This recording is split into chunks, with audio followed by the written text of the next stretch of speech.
You're listening to the Two Act Podcast. I'm your co host, Adi, and as always, I'm joined by gothjon, my other co host. How are you doing? Awesome, great. Great, great. Welcome. And, today's a casual one. We're thinking of doing a nice little catch up on the White Lotus season 3 set in Thailand. For those of you who may have watched or streamed our episode, we did cover the premiere a month ago, I think. And yeah, we're now in the thick of it. We're in 6 episodes through the season, two more to go for the season to end. And yeah, I just thought it would be nice to catch up and just get a feel for what we think so far. I know we made some predictions at the start during the premiere. It was I remember, John, you weren't awfully impressed by the setup in that first episode. It was Yeah, it was really hard to. It's because it's establishing. It's like shit. You have like 40 million characters. yeah, 40 million characters and all of them so unlikable, right? Yeah. Goggins, the only one. Yep. Yeah. And it's ironic because he's meant to be like on the nose unlikable, but yet Right, right. he's the one you preferred over the rest. So yeah, it's been crazy right so far. I think I will admit it's had kind of a slow start. I think the first 2 3 episodes really took its time to settle in, give you a feel for like the dynamics. Just to do a quick recap, we've got the Ratliff family involving Timothy, the father, Victoria, and the three kids, Saxon, Lachlan, and Piper. And then we've got obviously Goggins playing Rick Hatchett with his British girlfriend, Yep, uh, Chelsea. Chelsea, played by Amy Lou Wood. And obviously they get along with Chloe, who's with another Greg, Gary. Gary Greg. Gary Greg. Fan favorite John Grease returning to the franchise. And I would say I want to talk a lot about Greg because I think he's really fascinating what they've done with him this season. But we'll get into it in a bit. And then, of course, we got the three best friends, Lori, Jacqueline, and Kate. Yep, you got it right. Kate. I wouldn't blame you if you forgot their names. They kind of suck. Their names are not what's memorable about the show. It's Famous definitely just girl and her two dumb friends. yeah, the actress and the two the two friends who are second and third billing. So that we thought they were, but it's interesting what happens. And well, that's kind of mainly the dynamic. You got Belinda as well, who's returning, another character from season 1. So I think it's been interesting to see the setup. Everything's like settled in. Some crazy shits happened. What would you say? Like, That's an understatement. Yeah, that no, is another thing. I'm glad when I watched it, I didn't watch it when anybody else was home because it would have been bad. I would have made the dog freak out. That's what would have happened. Okay, so full spoilers, by the way. If you Yeah, haven't full seen, spoilers up to yeah, episode 6 of season 3 of White Lotus. exactly. This is a casual catch up. We're gonna unpack some things here. But it is not a review, so you don't need to worry too much. So, okay. So first things first. Let's chase this thing by the head. You weren't too impressed at the start. Did the show grow on you? Did you feel like the characters grew on you? You've been invested with things so far. How Yeah, do I you would I really would feel? I would say after that third episode, then I started to care more. Third episode, was that the one Yeah, with the snake and the Duggins? yeah. When then I was like, okay, all right. Like, there's some humor in there. I'm like, okay, there's me, getting to know Chelsea and Rick more. I'm just like, okay. And then I'm wondering, what's going on with Rick's whole story with his deceased father, and I'm just like, okay, I'm genuinely interested now. You have me. Yeah, it is. I think there's so much mystery surrounding Rick. So many people had theories that he was a hitman or he was there on a mission for something. And to be fair, like, when he had that interaction with the therapist earlier, I mean, it was pretty ambiguous whether he was telling the truth or not, but turns out that he's somewhat is telling the truth, because the reason why he's here is because he wants to confront the man who killed his father, who happens to be a husband of the owner of the White Lotus in Thailand, Yep. played by this Thai actress whose character's name is Kun Sritala. And so yeah, I did see that coming personally. I didn't expect that to be uh Rick's arc, but I'm really fascinated by him. I think, like, I was reading about Goggins' experience uh filming this show, and turns out he had a pretty isolated and hard experience compared to the rest of the cast. Mm. And I think a lot of it is because he really went full method, and he really connected with his character on a deeper level. And I think that is really fascinating for various reasons. Um, there's also a connection with Thailand that Goggins has. I was watching an interview he did with GQ where he mentioned that he actually visited Thailand in his 30s, at a place of a at a place of deep trauma in his life when his first wife sadly committed suicide. And he recognized the place he stayed in by the river when they were filming the White Lotus, and he spoke about how he wished he could, hug that 30-year-old version of himself and tell him that it's going to be all right. So I think that there's this sense of trauma that I think both characters have, because Rick Hatchett is also looking for answers. And I think it's interesting to see how well or how deeply he feels meshed and connected to his character. And I think for me, he's like one of my favorite characters this season. What do you think? I completely agree. or yeah, there he's the only character like I really want to find out the payoff. Other than um the crazy shit that happened with the Ratliff family. Like I want to see where they all land, because you got the dad, he's having death. So in anime it's called a death flag. When you show something where you're just like, okay, he is not meant for this world, because he keeps having thoughts of suicide, putting a gun in his mouth, blowing up his brains out, blowing his wife's brains out.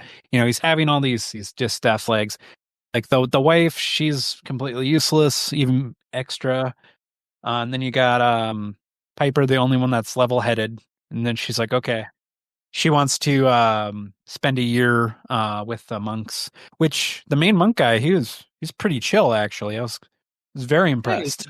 got an iPad. He sat in his monastery. Yeah. He's got a Yeah, MacBook, he was and very not Gandhi, but the no whatever the leader of the monk people monastery. are.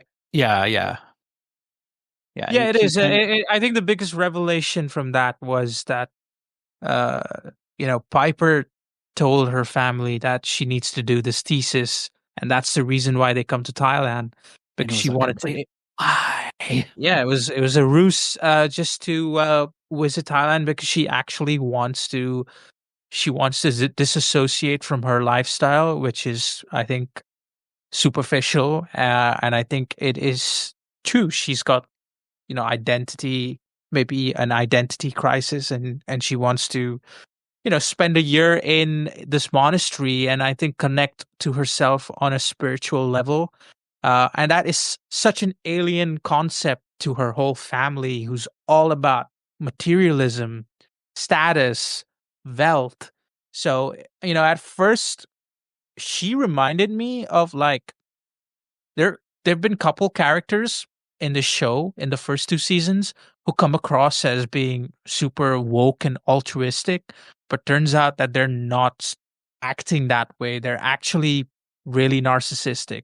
So I thought that, Piper here was perhaps heading in that same direction, but it's actually increasingly likely to me. It seems that she's really just a level-headed person in a family that's insanely superficial.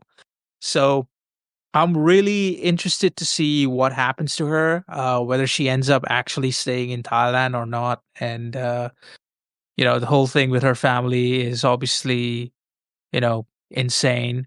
I mean, Timothy's decline. I think Timothy is really going through the sevens. There's that idea of like 7 stages of grief. Is it Yeah, where grief? you go through, yeah, it's grief. It's Grief. you go through bargaining, you go through depression, you go I don't know Denial. them all, but denial, yeah. Denial. Yeah. Yeah, yeah. Yeah, and then acceptance is the final one. It's Exactly. And I feel like what we're yeah, seeing so far is in his own way version. We're seeing that 7 stages of him really coming to terms with his situation, which is that he's in deep financial trouble for something illegal that he's complicit in. And he's keeping that a secret from his family. He's clearly crying for help, but actually ironic that no one in the family really gives a shit, or he they're really not needs to like talk to that therapist. he does. He He does, honestly and does. I think that would be like the most helpful thing he could do yeah, because they're yeah. not going to be able to help him with money. No, and he really, I don't know. I mean, look, he might be a character that has a background of being despicable, superficial, rich asshole, but I kind of feel for the guy, Jason Isaacs does a good performance, really emoting the sort of feeling of being doomed and trapped, and the guy is crying out for help, and the whole family is completely averse to his needs, and they're not I don't feel for recognizing. him. Yeah, I mean, like I feel like he's getting his just desserts. He's because he took the books and he thought he was going to get away with it, and now that uh the government's coming after his ass, he's gonna get what he was dealing. He's gonna get all his money taken away. He's gonna be on the run. he's going to be perhaps on the run. We don't know whether he'll end up staying in I, Thailand permanently. or will he even survive Will Thailand? he even survive? And I know we made some predictions at the start, and we said, I think one of our predictions was nothing bad's going to happen to the Yep. Ratliff family, right? Yeah. Do you Well, we still were feel that already way? wrong about that. What are you on about? Nothing bad's happened. Okay. Um, do you want to walk around the elephant in the room? Elephant in the room. You do it. Go on. Okay. All right. So have you ever had a threesome? Are you putting me on the spot here?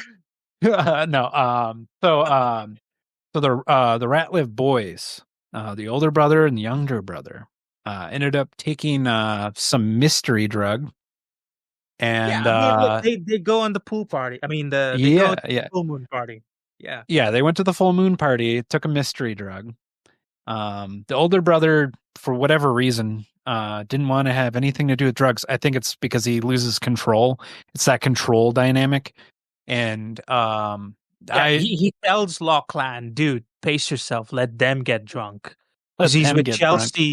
He's with Chelsea and Chloe, and Mhm. there's this sense of pact between the two brothers, right? Like, look, I'm gonna get you laid, I'm gonna make you a man. Hey, Yeah. he got him laid. He Wild definitely episode. did. Yeah, that Wild no, that I lost my shit. No, So just the you didn't expect threesome that? with I no, I didn't expect that at all. No, that came that did you expect that? Well, I expected someone to hook up with someone for sure because, Yeah, I think you're right. I think he is. He's either bi or gay. He's yeah, probably bi. He's definitely bi. probably Well, that But was one just of the predictions earlier in the season with just that. the incest angle, that's where, so it's not weird to have attraction to the same sex. That's normal. People are born that way. But when it's a blood relative, then it's like 15 degrees of insanity beyond that. I remember there was a scene between Saxon and Chelsea the next day at the hotel pool, and they're talking about like what happened the previous night, and Chelsea tells Saxon like, there's no drug in the world that would ever make me hook up with my brother. Right. And Because I agree he's with that. blaming it on the because he was blaming blaming it on the It's like, drug, and he oh, I doesn't blacked remember. out. He doesn't Yeah, he was remember he was what just getting a happened. handy from his brother while he Oh had no. sex with Chloe. It's just like, Yeah. uh Pretty wild. and then so it's already insane that they, all three of them, got on the same page. And then Saxon he said he blacked out. He didn't remember it. So No. I would rather not talk about it. He's all hush hush about it. Yeah, yeah. Yeah, it is. I mean, the whole thing, like the whole setup is pretty interesting. Mm. I feel like Chloe is we need to talk about Chloe here because I think she is um she's got to be the main antagonist here, the mastermind kind of pulling the strings because I think like she comes across as this really, sneaky, really, capricious, enigmatic figure who's got Saxon's attention, but she's Greg's girlfriend. She's clearly enjoying Greg's wealth and lifestyle. She loves that, obviously, to her Like, fuck, he's advantage. gonna find out. Exactly. But at the same time, she's openly flirting with Saxon, right? She calls him Mm-hmm. like they meet by the pool in the first four episodes, and she invites him to this yacht party where the whole family goes, and that's again that episode was pretty memorable. I love that whole episode set in the yacht because I think the dynamics in that whole scene was so fascinating. You had Goggins who spaced out, you had the Ratliff father who was Yep. drugged out of his mind. Timothy was just popping muscle relaxers. Or Razapams. Yep. Yep. And then Victoria's cranky, and then you got what you got all these expats who are like criminals. Probably they're like Yeah. fleeing and they're living in Thailand because it's no extradition or whatever. Similar to like maybe Greg.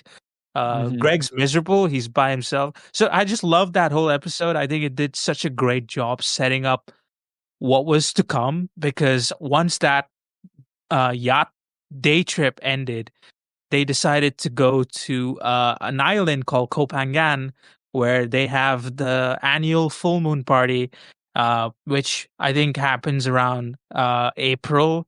And obviously now it's really commercialized, but it was culturally pretty significant in the 80s and the 70s because it was kind of a cultural thing within the Thai Yeah, it's community. like Now, a Chinese New Year for the Thai people. yeah, yeah, but now it's so commercialized, it's so tourist heavy that it's kind of lost its root.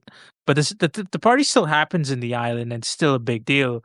So yeah, they decide to, Chloe decides, oh, she convinces Greg, oh, can I please, go to this Have some party people and over.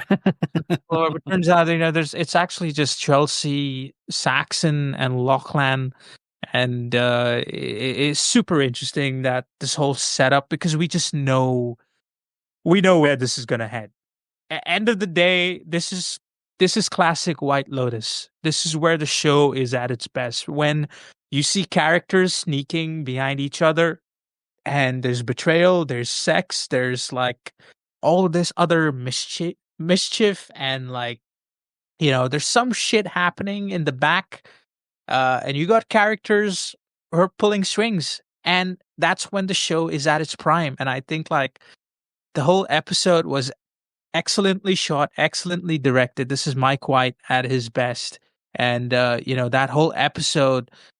when they're at the full moon party, Chloe's like, she wants to get everyone drugged up. She wants to, she tells, I think she confides in Chelsea, like, let's have fun, forget these old geezers they're always miserable. This is our time. I'd like, she wants to, get with the younger brother. And I was actually worried about Chelsea's character here because I Yeah, I thought was like too. I'm really proud of her. I'm so happy to say that Amy Lou Wood's character and her performance is great. She's just like defied expectations because at the start of the season I was like, what's her deal here? Is she just like again, is she just a girlfriend arrangement for Rick? But is she like just again living off his wealth? Turns Uh, out they're actually no, soulmates. At they're least Chelsea actually thinks that. they're actually no, they are, and I think for me the episode where like they were like judging and talking about Greg and Chloe in the hotel room. That just shows that they were meant to be together because they're just so they had this like they have this funny relationship where she's like more obsessed with him than he is with her. But at the same time, he's so nonchalant about the whole thing. He's like, yeah, just leave me alone or find someone else if you have to. And she can't ever do that. And I think like it's kind of endearing the relationship they have. And I was kind of worried about Chelsea. I thought, what's going to happen to her? She's with this group, which is like Chloe wants to obviously fuck. Saxon's crazy. Lachlan, who even knows what sort of a character he is and what he's capable of. He's Well, we clearly found out. we did find out. So yeah, I was really worried about her, but I'm glad that she was still and is one of the sensible ones from the show and the characters. And we'll get into Rick again because I do want to talk about him. But yeah, I just wanted to know, what do you think about Chloe? Because I feel like she's going a bit under the radar here. Everyone's talking about Um, the brothers and the well, Ratliffs. she And gave zero fucks that she cheated. yeah, Got caught lying about it to Greg. yep, Greg called her called her out, out, called and her then out. she just accepted and didn't deny it anymore. And then he No, said he wants to invite everybody over to his house, which yep, that's pretty I can't even say that word. ominous, ominous. Yeah, there you go. Thank you. Yeah, Yeah, you just know Chloe, something's gonna go down. she's You just just a pretty face. She's a two-faced backstabber, yep, and she just thought it was funny that the two brothers were having naive. sex with her at the same time, and Yeah, the got them one to make brother up. was, giving his other brother a HJ, and I guess it's family style. I guess that's what it's all about. Oh my god. It You was know, it was crazy because like I was like fuck, like this is insane, they actually they actually took it up a notch because the previous two seasons it's not like there's no shocking sex scenes in the show. There are you can watch first and the second season. I can pinpoint you there's oh, very you got specific the time codes written down. I'll send it to you if you're that invested. But this takes it to another level because of the context of who it's between, and I think like the fact that I don't know if you noticed, but like when they woke up, uh, Saxon was wearing Lachlan shorts and Lachlan was wearing I Saxon didn't shorts. notice that. Oh no. So that was a pretty interesting detail that made me chuckle when I saw it, and I was like, "Damn, I don't think I've ever worn my brother's shorts. Mike White is after wear your brother's Savage. shorts and here, let alone wear his brother's shorts after what his brother fucking does to him."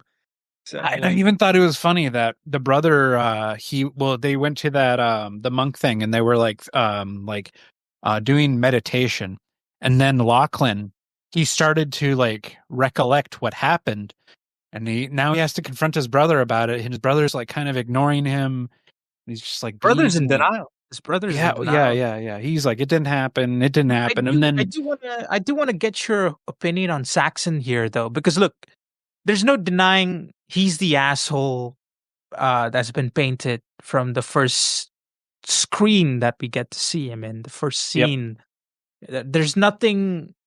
It's not like he's become progressively worse. He is worse from the get go. But do you feel sympathy for him in that situation? No, Because he didn't zero. want to take the drug. He didn't So want to I take the don't drug. I don't feel sympathy for him because in a way, like any promiscuous woman, he was asking for it. He's a what we Asking for call a a fuck hand job boy. from his brother?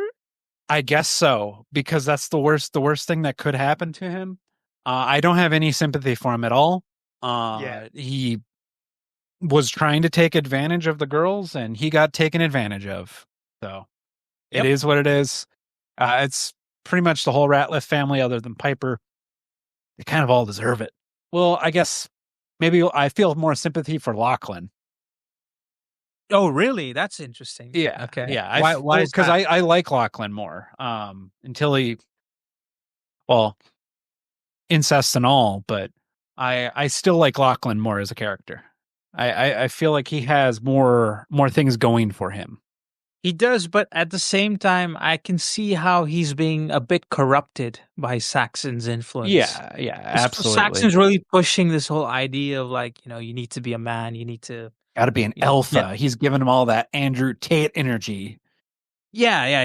He wants to get him laid. He wants to get him buffed on protein. And then did you? I don't Right. know if you noticed, but Saxon didn't make him a protein shake the next day. No, he just annoyed everyone with his hangover. Yeah. He's just like, and then even his mom was like, Senator, you're fucking kidding me. Her mom is so fucking funny. I just want to shout out to like the performances. Mhm. Uh, like I know Victoria isn't like quote unquote likable, but like Parker Posey's doing fucking phenomenal acting here, making her Mhm. like really eccentric, really coked out of her mind, fucking drugged out of her mind, Yeah, and she's loopy as hell. she's hysterical. Yeah, yeah, yeah, she's hysterical, and some of Oh, the and then she dialogue. says she would kill herself if they ever got poor, which is And that's like the and that's worst fucking thing you could say to Timothy as he's in that state. oh, see that's where I fell for Timothy because I was like, the I man suppose. dug his own grave, no doubt, and he probably deserves it. But you can't deny that the guy is pleading for some help, for someone to recognize, like he's desperately crying out for that help. And that's why I think that scene where, he speaks to the monk at the monastery and he tells him what happens when we die. And the monk is like, you know, oh, when you're born, you're like a drop of water and then you rise up from Mhm. the ocean, Yep. from this great consciousness. And then once you're old, you get wiser, and then you drop back down and you become whole again in the water, the great body. And I thought that was so interesting that they were able to make that connection in the show. And they were, because, Thailand and is a very fascinating location to be set in. And I think uh, cosmic spiritualism and Eastern philosophy, all that comes to play here. I just thought it was interesting that Timothy, of all characters, was able to resonate with that message more than anything because he is actively, I would say, fantasizing his death at this point. He's got Mhm. that gun, Yep. and he's Thank God they it kind got of. that gun away from him. So I wanted to ask you because the episode 6 opens up with him shooting himself, and it's sort of a, obviously it's a dream sequence, but he shoots himself. Victoria comes in crying and running. Piper comes in crying and running. Did you believe that? Did you think that was real? Yes. What I was know I what was your shouldn't have. The second time he had one of those realizations, I was like, okay. yeah, yeah, Just because the way definitely. it was shot, it didn't seem that dreamlike. It felt really real, which Yeah. really impacts like the character. It really So makes you feel okay. at that moment, did you think, "Oh shit, like they fucking killed him off." Like you didn't see that Well, coming? at this point in the show, Yeah. I've been waiting for something insane to happen, Yeah. and it did happen later that episode, but like my jaw hit the floor and I was like, really? That's how he fucking does it? And Yeah. then they're like, and then he just wakes up and I'm just like, are you fucking kidding me? You did the biggest trope of them all. Yeah, yeah. It's classic, isn't it? I mean, I fell for it too for a second, and I was like, "Holy shit!" These guys are like they got a death at the midpoint, and I was like, "That's a pretty bold move," but Right? Bigger and obviously, better every season. well, it's so far living up to expectations. I think, but yeah, I feel like okay, this is a bold prediction for me. I don't think he's gonna die. Well, we said that earlier too. I know, but I think it's too obvious for him. I said Okay. nothing I bad's gonna have a happen. prediction. Sure. I feel like he's been holding this in. I think he's gonna release that bombshell. Maybe when they're in a firefight, when they're like Mm, hiding behind cover. That's when I hmm. feel like he's gonna do when he thinks like their lives are on the line and it might be the last thing he says to his family. I think he might release that bombshell. Okay, I'll keep note of that. So you think that there'll be a moment where everyone in the Ratliff family are under duress, and that's Right. where he'll come out under pressure, and finally the bubble will burst, Yep. and That's he my won't be prediction. okay. Okay. Yeah. Oh, that's I can picture that. I can totally picture that. Uh, we'll come back to that.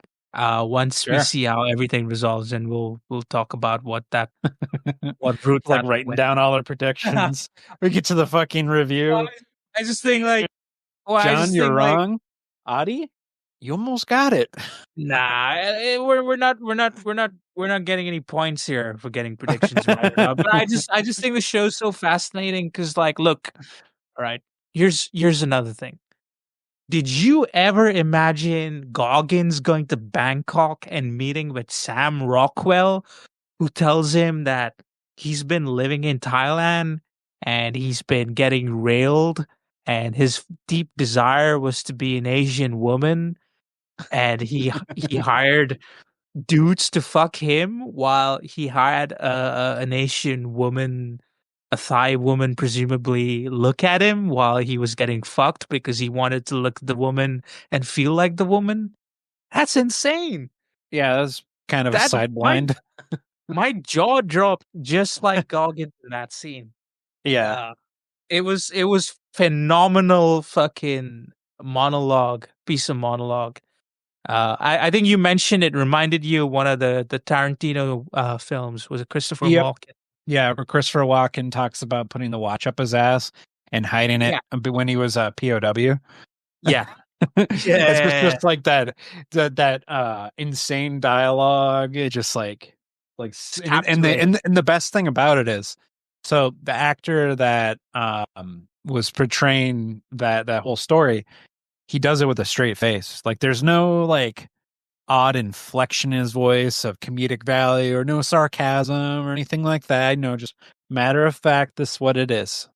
Yeah, yeah. No, it is, and I told you it kind of reminded me of the Hateful Eight with Sam Jackson's Yep. monologue when he's sort of torturing the Confederate racist played by Bruce Stern about what he did to his son, uh, which was somewhat had that homophobic angle to it, of torture.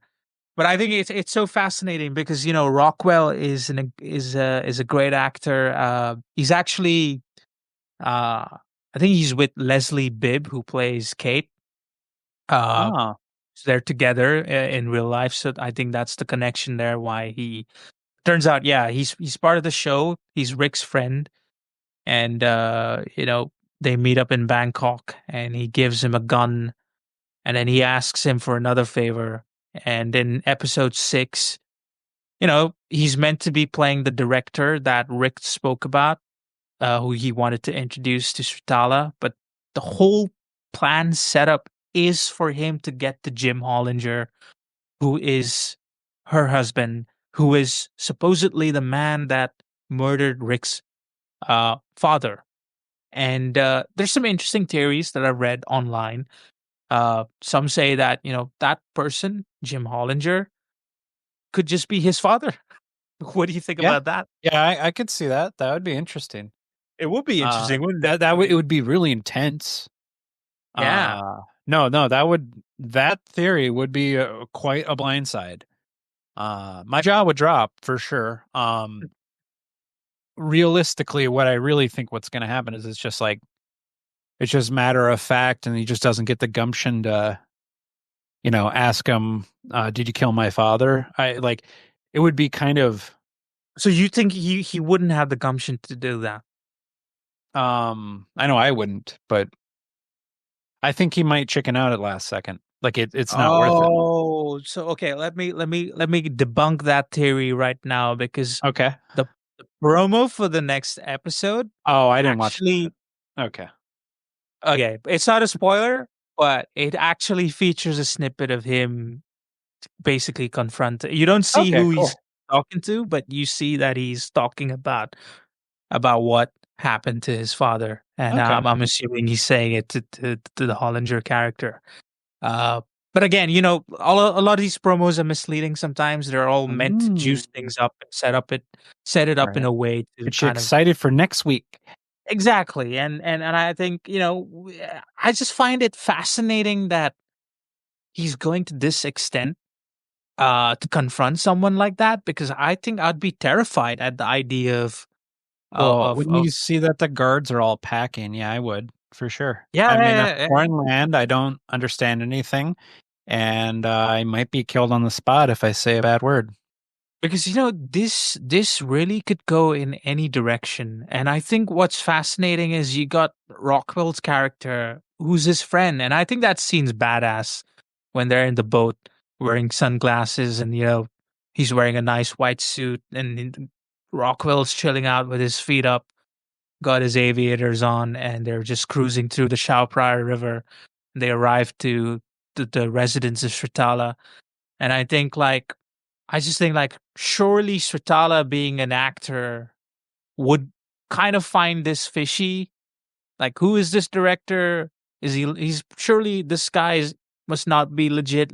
Like she must know. She can't be that Hmm. naive to invite someone she just met at a hotel and like it's so vague. The whole setup is so vague that it just screams that there's something at both ends that's just not fitting right. And I think it could go in Okay. such a direction where there could be some sort of a violent confrontation there or nothing could happen. It could just be a very diplomatic meeting and Hmm. it could just I highly doubt that. exactly. I mean it's the penultimate episode of the season, right? So we only got 2 episodes left of from what we have so far, and I think the next episode is really gonna turn it up the notch. And I think we're in for an explosive ending. Uh, Ah. no, no innuendos, but hey, everyone deserves a happy ending in Thailand. But Right. we don't know what's gonna happen. I just want to say this is one of the storylines in the show that has really captivated me from day one. Rick's character has been really enigmatic from the first scene we see him. He's got this really understated Jack Nicholson like vibe to him.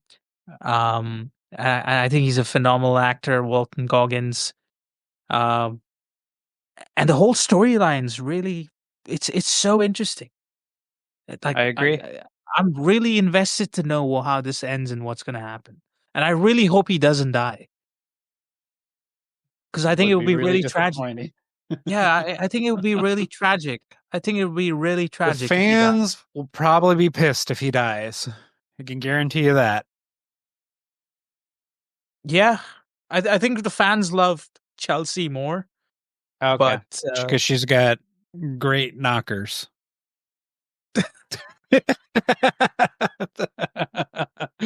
No, I can definitely see that. She's wholesome in a very bizarre way in the show, where you have a bunch of people that are just fake and Yeah. fucked in Yeah. the head and Surprisingly down vapid, to earth. disgusting, with $300 dresses and big houses at the top of the hill. Yeah, pretty much. So, that's interesting.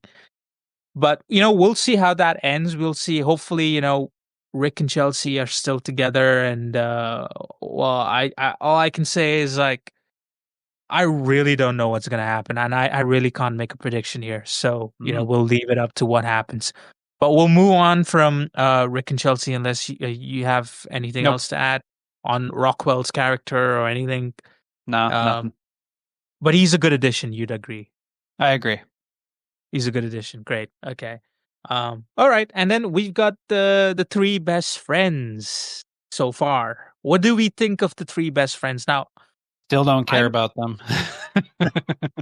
but you do remember me telling you that this is gonna be one of those storylines where shit's gonna really derail and it's gonna be disgusting and fun to watch in terms of like it's gonna get ugly. Sure, I'm still waiting for the other shoe to drop. Yeah. What do you think of what's happened so far? Like Well, dynamics. I like that the one friend. See, it's hard to get these white bitches names correct, but I think it's Lori. I like Lori, that yeah. she's kind of not being all pouty and she's just being catty. I Yeah, find she's that a more lawyer. entertaining. This Confrontational lawyer. their whole like relationship is starting to look not that I ever watched any of the Weatherly Hills housewives shows or any of that. I've never watched any of that because Yeah. I'm a man. Why the hell would I watch that? No, no, it's kind of what You'd be I'm. watching something like Saxon with, right? Yeah, something more like Saxon. Just a lot of guns and violence, and I don't know. They don't really have goth character on this show, so I have No, nobody I can really relate with. You know, actually, I don't think the show's ever had a goth character, so that maybe that's see, a good one for the future. next season we get a Lydia Deeds type. That'd be cool. It Chain would be, smoker. I'd be into it. She's just like bitching about the sun the whole time. That'd be great. Could get Jenna Ortega to play her. yeah. Well, so much fan casting happening, anyways. Right. Wouldn't put it past it.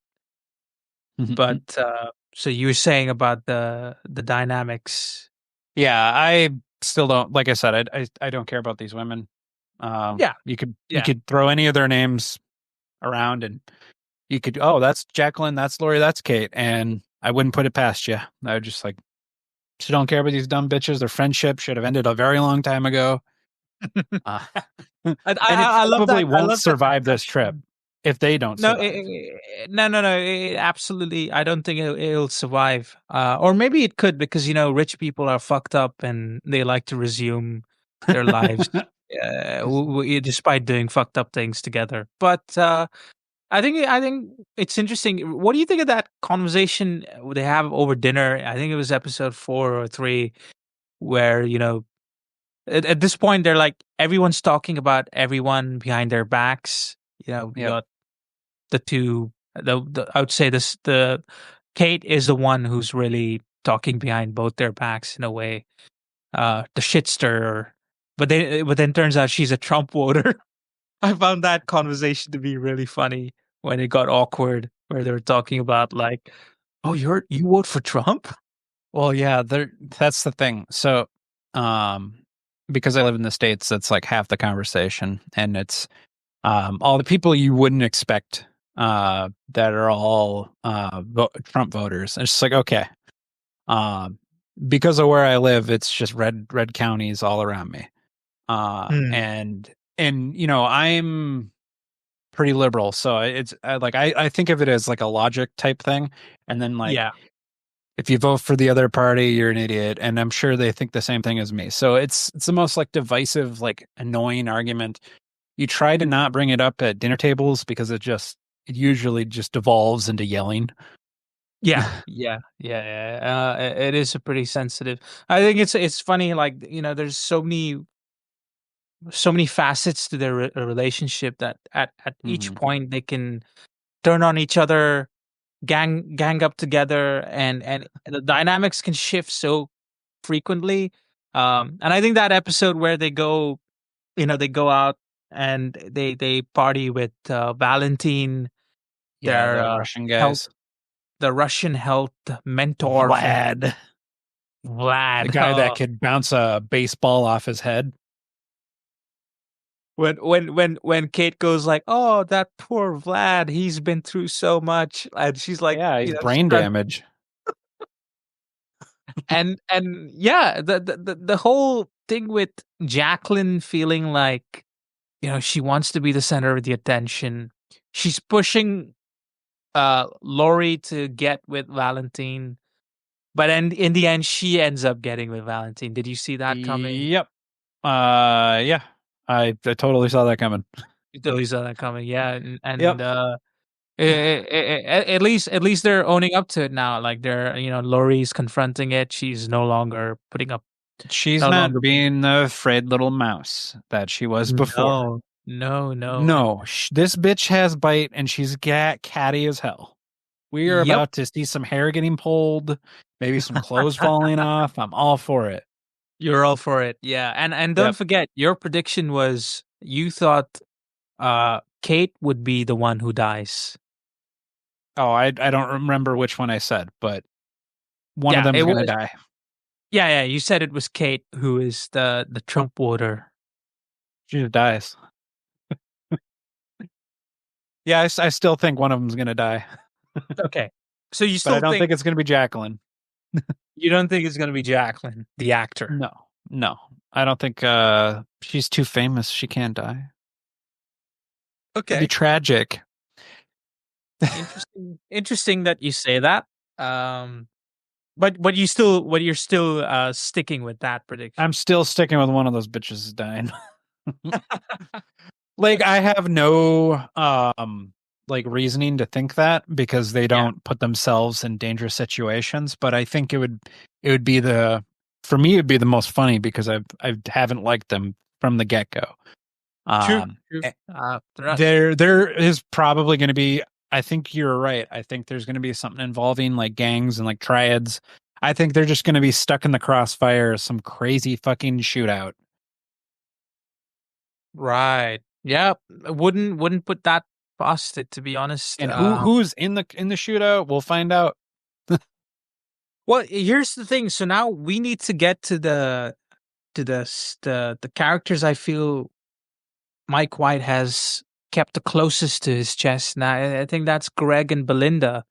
Belinda, in a way, still, I would say, she hooks up at Pornchai, uh, Good and for her. good for her, good for Belinda. Yeah. Her son Zion's finally arrived. Uh, he seems like he's a nice guy, and Greg, Greg and Belinda, fascinating. Yeah, that They've was an odd somewhat. confrontation. There's not confrontation. Belinda was the one who first confronted Greg. Greg's like, "Nope, I'm Gary. I've never been with Tanya. You're mistaken." And then turns out she finds out like, "Oh yeah, this guy is Greg Hunt. He's the dude that was with Tanya who died. And her the Harris, whose partner was, meant to be questioned by the authorities, and she figures Greg's probably hiding here in Thailand, changed his name, and Greg or Gary, I'm just gonna call him Greg because that's what I know him as from day one. I think that it's interesting. He's in Thailand and he's still loaded, and he works for the BLM, which is not Black Lives Matter. It's a Bureau Land of Land management. of management. Yeah. Yep. So that's a very funny gag from the first season, which I'm surprised they still play it here. But yeah, we don't know what he's doing. He's still rich. He's still here. We really have no idea. 6 episodes in, we don't know what his plan is. All we know is that he's caught on to Belinda. Belinda's caught on to him. something's gonna happen. He wants to confront Belinda, and If he's she throwing goes to this. that party, she's gonna die. Yeah, I know, right? I mean, it's so I it's think set up that's an in a way. easy guess. Yeah, yeah, yeah, yeah. No, no, no. It's so obvious. Like this thing is a red herring, and Greg's throwing this party. He wants people to attend. He Yeah, he tells. even wants that guy that fucked his girl. Yeah, yeah, yeah. And you know what's bizarre about that? The fact that Saxon goes to his family and he's like, "Yeah, we got invited to this party. We got to go." Like, if I was ever part of that experience of what happened last night, uh, I would not want to be anywhere near those girls. Me too. So the fact that this guy just casually goes hungover and then he's like, "Oh, we got invited to this party. We got to go." I'm like, "What the fuck is wrong with you?" It's just, that's just a recipe for disaster. Something's gonna obviously, Greg wanting him to come there, knowing what he did. It's something's gonna happen at that party. All I know is that everyone's gonna end up going to the party, or they're gonna end up going to the Muay Thai fight, the boxing fight that Valentine and his friends are participating in, and I think Guy Talk and Mooka going on a date there in the next episode, which will be interesting. Uh, I think no one's gonna be there for Fabian's performance. That's okay. It's probably going to be a really bad singing. He's another So I character. know I can't sing. That's probably what it's going to sound like. Yeah, Just off yeah. key, voice cracks and all. It's probably going to be He's the funniest thing in the episode. Fabian. So historically, the White Lotus has always had a hotel manager that in itself has been a prominent character and a core part of like the whole experience of the show. I would say this is the first season where Fabian is not really a character that I would say commands the screen. He's there, but there's still something off-putting about him. We still don't know what his real motives are. His confrontation with Belinda has been weird. He's supporting. He wants Belinda to meet Greg, and he's like, "Oh, he's got money. He wants to meet you." But at the same time, he's appalled at the idea that she thinks, he could have murdered Tanya, and he's hiding here, and there's something that could happen. So yeah, I think it's interesting. I don't know if he's complicit. I don't know if there's an arrangement or Yeah. what the deal Yeah, is. from a worse writer, I would think it would be like something like, "Oh, that's just a plot contrivance." But it seems like the guy that wrote this, he seems to have all his ducks in a row. He seems to know what his Oh plan yeah, is. yeah, yeah, yeah. Yeah, Everyone's connected. Everyone's connected. Even a character like Mook, who so far has been nothing but nice, sweet, bubbly, and the her prettiest girl in the whole show. the prettiest girl in the whole show. And I still feel there's something that's gonna be there in her character as well that we're yet to see. So I know I'm giving a lot of credit to the writer Mike White, the creator. But I really think every character is gonna have something significant by the end of it. And this next episode with this party with Greg's house, I think Belinda and Zion are and going to end up going to this party, and something interesting is gonna happen. And there's gonna be other stuff that happens. Saxon's gonna be there. The Ratliffs are probably gonna be there, and something interesting is really going to go down. Will Greg finally reveal his master plan? Will we finally see what he wants to do? Has he figured out that Belinda is onto him? Is Belinda going to do something about it? I thought that scene where Ponchai tells her, we can start a spot together, which was her original dream, and her reaction was somewhat not as exciting, kind of gives me flashbacks of like what she went through in the first season, where she was promised by Tanya that I'll fund your passion, and and then she gets basically dumped. So it's interesting. I think something's gonna happen in this episode for sure, which will be big. Um, and I think it's interesting you say she's gonna die. Yep. If she goes to that party, she's dead. She's as good as dead. Mm. I don't think she's gonna die in that party, in that episode, Okay. in that party. All right. Well, maybe in the final episode. I don't know. Yeah, in the final it could be, but I can definitely tell you the reaction of Zion in the first episode when he comes across the body was not of him seeing his mother, because he would not then go and react that Well, way. that was a body. It was a body, yeah, and there could be A multiple. body. They could be Right? multiple. Could have a So we don't pile. know. But I just wanna get into to Greg's character. Do you find him, because like me, I have a different relationship with this Yeah. character. 'Cause I've seen him in the first two seasons, and oh my god, like this guy he's meant to be a fly in the wall type of character in the first season. And I would never ever imagine him to be the guy who ends up outlasting everyone and show up in every season. And this is obviously the most he's been part of the show in this season, appearance wise. And I think like it's really fascinating for me. Like I really want to know what's going to happen. All I know, he's a bad person and something evil is going to happen. But I just wanted to know, as you seeing this guy randomly this season, you don't really know much about him. Do No. you get anything out of it, or do you just find him to be a boring, open? I mean, No, closing. I think he's very sus. Yeah. From what I have gathered to understand, just his general attitude, his demeanor, the way he acts Oh, is very confusing.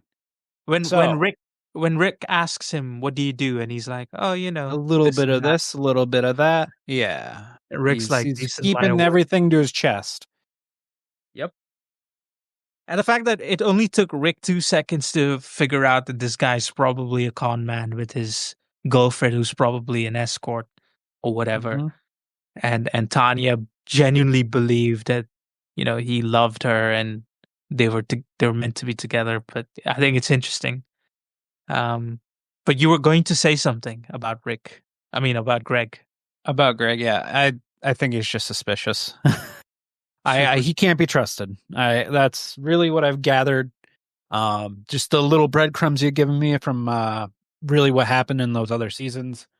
Yep. Just like this guy can't be trusted. He's not revealing anything. Why is he going? Well, I already know why he's going by that other name, because he's involved in that other woman's murder. But Yeah. it's very sus. It's giving James Bond villain vibes. Yeah. Sure. Lives in a fancy home, like just above the resort on top of the hill. I So don't think he's as like campy as that, but no, yeah, he's no, not campy. he's suspicious. He's very suspicious, I would be and slamming that emergency meeting so fucking fast. That's what I'm saying. yeah, and I'm glad that he gives you that sense of dread. We're punching him out the airlock. I don't trust him. Exactly, exactly. You just know this is trouble. Well, and I guess that leaves us with Guy Talk, our favorite security guard. He got so Uh, fucking lucky. So the fucking gun. So his partner gave him a gun, as we established, and it just went missing. And then he found it. He watched the security cameras. He found out he took it. Tried to approach him. The guy just, I don't know what you're talking about. Timothy was like, I don't know what you're talking yeah, about. and he just Yeah, went home. he Guy just Talk went goes home. home. And then he's like shitting the bed because the other guy's like, oh yeah, we'll go to the range after your shift. And he's like, fuck, I have to get this gun. So he like sneaks in where the Ratliffs are all staying. And he's like looking. He gets so fucking lucky when he finds it. And I'm just like, guy, if your partner watches any of the footage that's been stored up, you're fucked. Pretty much, pretty much. The guy is literally the worst at his job, and Yeah, no, that's not a job I could do because I hate confrontation. yeah, I physically, I'm flight. I'm not fight. Now there yeah, are situations where I'll fight, but it's life or death, and that's pretty much it. yeah. That's primal instincts kick in, Yeah, survival yeah. Or instincts. if like a loved one's getting taken Yeah, advantage yeah, or yelled at, then sure, then I might intervene then, but I'm fucking out. yeah, yeah. It's not in your nature to create No, a conflict for no reason. Um, but yeah, Guy Tuck is, he's fucking meek, but at the same time, he's trying to get with Mook, who's way Yeah, above when his league. his partner said, "Do you think you have the gumption to pull the trigger?" And he says, "Oh yeah, okay." I don't think he does. I think if he does point it, it's going to get knocked out of his hand, or somebody's going to take it from him. It's I funny you say that because in that episode 6, they go to the gun range and his superior supervisor is actually pretty impressed by his is aiming, and yep, he's like, yeah. "Wow, you're pretty good. Where did you pick up so quick?" I mean, is that fluke? Is that actually I some? think it's a fluke. It's a fluke, Yeah, that he wasn't shooting that far. You ever been to the right? gun range? Yep, yep. I have, but yeah, Oh, okay. it's yeah, it's Yeah, I possible. fucking hate guns, but they are fun to shoot. Yeah, yeah, yeah. They're fun to shoot.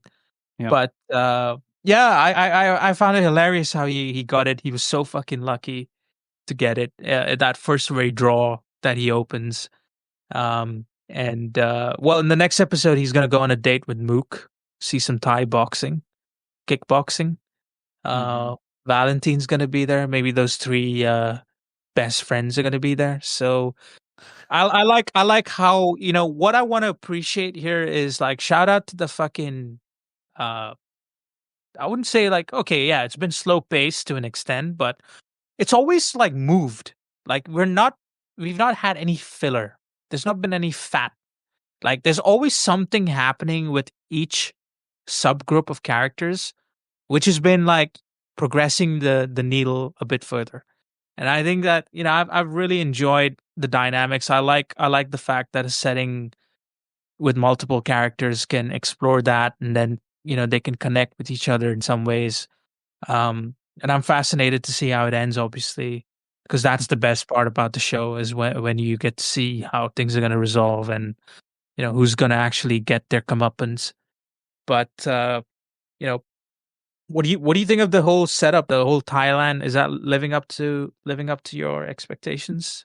The hotel, Sure. the I didn't have very high expectations to begin with, but the way you've been rizzing up this show to me, that set them up a little bit higher. it's growing Uh, on you, isn't it? yeah, yeah. No, I could definitely see myself watching the other seasons if I was like set, if I was in a particular mood and I had like a block of time where I know I'm not going to get interrupted. Sure. Like this could be something I could just watch one episode, one episode, one episode, but we all have busy lives. It's really hard to set aside, um, you know, several hours a day or what have you to finish the show.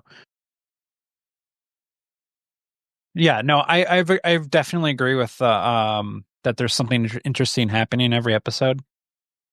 Yeah, yeah, absolutely. I Yeah, don't. no, there's not like a court room scene or a scene in a school or in like a college where I'm just bored. There's none Yeah, of that. I appreciate that a lot. yeah, yeah. There's none of that, and even the characters you hate, there's something happening even with them. Right. You know, Guy talks fucking up. The three best friends are stirring shit up. They might not be the most strongest characters in the show, but there's still something happening in their angle, and there's the Thai angle as well. There's so much of the other themes about the show, the setting, the monk, the monastery, spiritualism. Don't forget, I just want to say, because the next time we do this will probably be the end of the show for this season. But don't forget everything that's been set up. Mike White loves red herrings. So the toxic fruit from episode 1, maybe Saxon ends up making a milkshake that kills him. Or, we don't know. Like there's so much shit that's been set up um that could come back to play. I did tell you when we first recorded that don't be surprised if there's a Thai angle to this, with gangs and whatnot. Yeah, I'm not surprised. Bodyguards, those bodyguards with their guns. Yep. Uh, you just don't know. Like even the gun thing. I didn't expect the gun thing to be resolved that easily. Guy Talk gets the gun back. I was like, oh shit, this shit is actually, leading up to the end. We're gonna see this gun. This gun is literally the Chekhov's gun. And it's gonna, end up being the murder weapon. But this guy gets it back conveniently. That's so And fucking, like I said, bullshit luck. bullshit luck. Bullshit He's got luck, a but 10 and a believable. luck stat. But believable luck. Yeah, Like, yeah. Not it's totally not believable. bad writing. No, No, not at no, all. no, no, No. no. It wasn't And like silly. which is what I wanted to get at. Like, do you think the writing so far? I mean, I won't Yeah, pressure you too much because we saved that for the review. But so far, the writing's yeah. been It's been pretty good. It's been pretty good. Yeah. So Yeah, I will definitely finish the show, Adi. Don't worry. of course, of course. I mean, I think you're too deep in not to, especially when it's set here in Thailand. And I think that we've only got 2 episodes, so you know. Do you have any final bold predictions to make? It would be tragic. Chelsea's gonna die. So you think it would be tragic if No, Chelsea's died? I would I genuinely might cry if that happens. Really? Depending on how it's shot. Depending on how it's shot. But don't forget, they've teased that though. She's All had 2 right. close brushes with death, and she did say bad luck comes with threes, and she's Yep. had 2 close calls with the snake and with the. Yep. With I think it'd be tragic if she died after she didn't cheat on Rick. I think it would be tragic if Rick died too. Oh, Rick's not gonna die.